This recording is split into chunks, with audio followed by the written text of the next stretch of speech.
देश की ताकत तीनों है, महाजवान, किसान और जनता महान। बिहार फतेह की तैयारी, कांग्रेस ने उतारे सुपर 58 पर्यवेक्षक, सभी जातीय समीकरणों के साधने की कोशिश। 2025 बिहार चुनाव, कांग्रेस ने नियुक्त किए 58 पर्यवेक्षक, संगठन को बूथ स्तर तक मजबूत करने की रणनीति। महागठबंधन की कमजोर कड़ी, कांग्रेस ने किसी कमर विधानसभा वार 58 पर्यवेक्षकों को दी जिम्मेदारी। सुपर 58 टीम के जरिए बिहार में वापसी की तैयारी में कांग्रेस खड़गे ने दिए संकेत। विस्तृत और बड़ी खबर, बिहार विधानसभा चुनाव 2025 की तैयारियों को धार देने के लिए कांग्रेस के पार्टी ने 58 पर्यवेक्षकों की नियुक्ति की है। कांग्रेस अध्यक्ष मल्लिकार्जुन खड़गे ने इस पर्यवेक्षकों के नामों को मंजूरी दी। पार्टी ने इन सभी पर्यवेक्षकों को असेंबली वॉइस जिम्मेदारी देने का फैसला किया है ताकि जमीनी स्तर पर संगठन को मजबूत किया जा सके। कांग्रेस मुख्यालय से जारी सूची में रिटायर्ड विंग कमांडर अनुमा आचार्य, मेहंदी अशोक चांदना, मनोज यादव, नदीम जावेद, शोएब खान, अखिलेश यादव, वीरेंद्र यादव सहित कुल 58 नेताओं का नाम शामिल है। बिहार कांग्रेस ने इन नियुक्तियों का स्वागत करते हुए पूरे सोशल मीडिया प्लेटफॉर्म एक्स, पूर्व ट्विटर पर लिखा।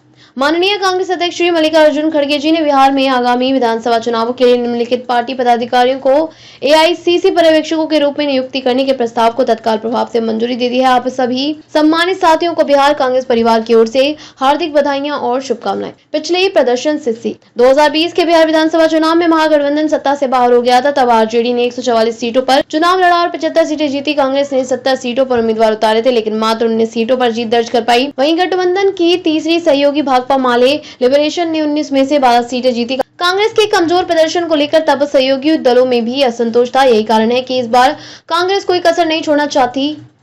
जातीय समीकरण साधने की कवायद, कांग्रेस ने अपनी सुपर 58 टीम में सभी वर्गों के नेताओं को शामिल किया है। ओबीसी, एससी, अल्पसंख्यक और स्वर्ण जाति का प्रतिनिधित्व सुनिश्चित किया है। इसका सीधा संकेत है कि पार्टी राज्य में समानुपातिक प्रतिनिधित्व और सामाजिक संतुलन के जरिए चुनावी जमीन तैयार करना चाहती है। भूमिका और जिम्मेदारियां, इन 58 पर्यवेक्षकों की प्रमुख जिम्मेदारी होगी स्थानीय कार्यकर्ताओं से समन्वय, विधानसभा स्तर से बूथ तक का संगठन का मूल्यांकन, कमजोर बूथों की पहचान और रणनीति, जनता के मुद्दों की जानकारी जुटाकर शीर्ष नेतृत्व की रिपोर्ट, गठबंधन सहयोगियों से सामंजस्य बनाए रखना, राजनीतिक विश्लेषण। कांग्रेस की यह कवायद इसलिए भी अहम है क्योंकि राज्य में आरजेडी और कांग्रेस के बीच सीट बंटवारे को लेकर अक्सर तनातनी रहती है। साथ ही 2020 के प्रदर्शन से यह साफ था कि कांग्रेस का कमजोर संगठन गठबंधन की राह में बड़ी रुकावट बन रहा था। यही वजह है कि इस बार खड़गे ने व्यक्तिगत रूप से सुपर 58 टीम के गठन पर ध्यान दिया। वहीं राजनीतिक विश्लेषकों के अनुसार भाजपा जदयू गठबंधन ने भी बूथ स्तर संगठनात्मक मजबूरी पर काम शुरू कर दिया है। भाजपा ने हाल ही में अपने बूथ अध्यक्षों की नियुक्ति और प्रशिक्षण कार्यक्रम तेज किए हैं। जदयू भी अपने अल्पसंख्यक और एक्सट्रीमली बैकवर्ड क्लासेस ईबीसी मोर्चा को सक्रिय कर रहा है। ऐसे में कांग्रेस की यह रणनीति मुकाबले को रोचक बना सकती है यदि इसे सही ढंग से लागू किया जाए।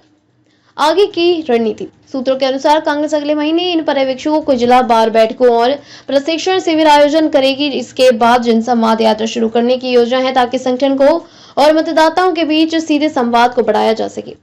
निष्कर्ष, कुल मिलाकर बिहार चुनाव में इस बार कांग्रेस की पूरी ताकत झोंकने की तैयारी है। 58 पर्यवेक्षकों की नियुक्ति इस बात का संकेत देती है कि पार्टी राज्य में जमीनी संगठन को फिर से खड़ा करने के मिशन पर है। अब यह देखना दिलचस्प होगा कि सुपर 58 टीम महागठबंधन के लिए कितनी उपयोगी साबित होती है। देखते रहिए changing future TV. Like, share और सब्सक्राइब करना ना भूलें देश, दुनिया और भविष्य की सबसे बड़ी खबरों के लिए।